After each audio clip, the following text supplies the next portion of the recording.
So go in, and when you make a mistake, put it in the failure wall. What was the mistake? What did you learn from that mistake? Right.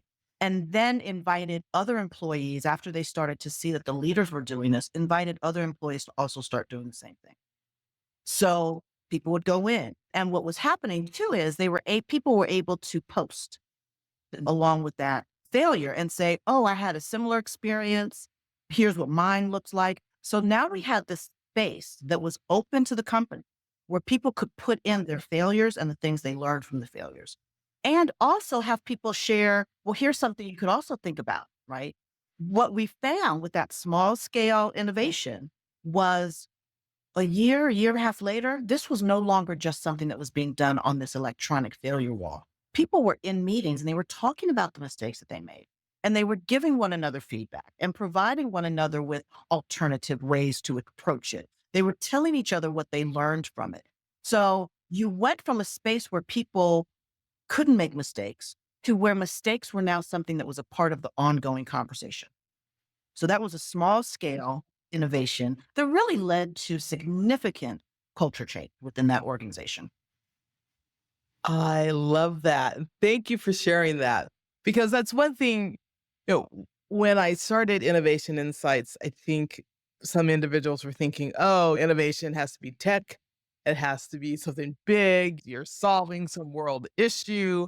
And so then this year we rebranded and we made the I lowercase in innovation to help communicate that we like the small innovations and they can have big impacts. And what you just shared really did. Yeah. Yeah. Small innovation. And you're right. They don't just have to be technological innovations, right? Those small innovations, even just in some of the words we use, right? Can really have a huge impact. Absolutely. Absolutely. Oh my goodness. So, thinking about, we've talked a lot about leadership within cultural change. What can members of an organization do to help impact cultural change to Great question. And so for the book, my primary audience for the book is executives. However, I really want people, and I put this in the book, to think about their immediate sphere of influence, right? So you may be a manager of one person. What if the culture you're creating with your one person that you engage with? You may have a team of 10. You may have a division or a function. Whatever is your sphere of influence, you have the ability to create the culture that you want to create within that sphere of influence. And as an employee, even if you don't have a leadership title per se, or a direct leadership role where like maybe you're leading other people, you still have the ability to impact culture by asking some questions. So you can begin to ask questions of your leaders, of your team.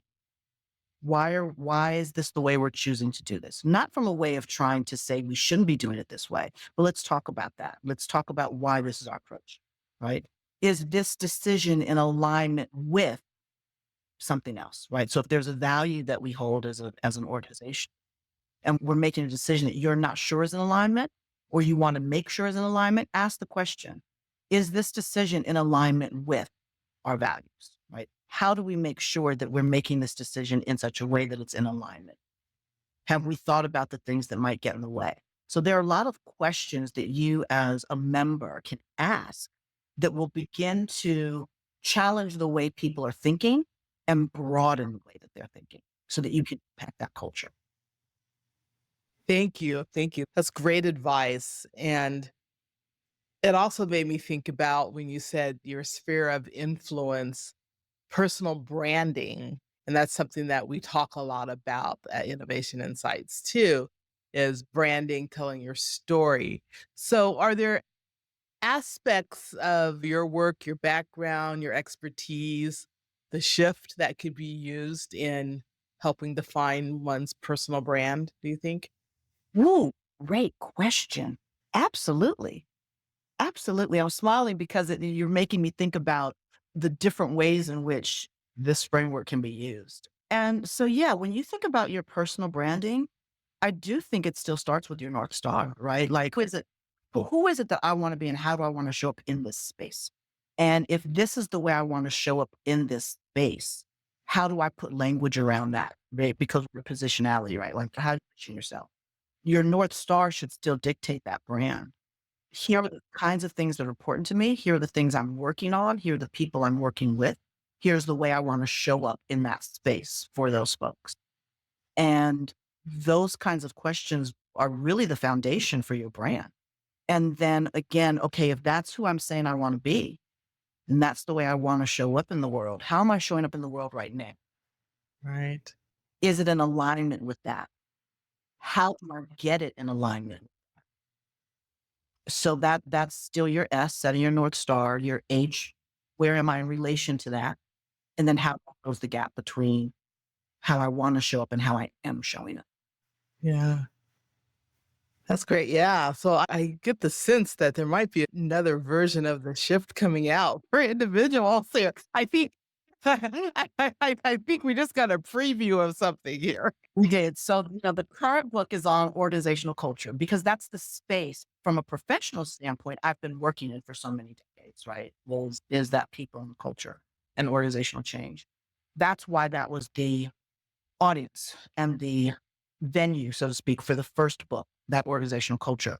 But the second one really is on your personal transformations, right? I'll be real honest. I read a book a number of years ago that I loved by an author named Dolly Chugh. She's a at New York University. And the book is The Person You Mean to Be.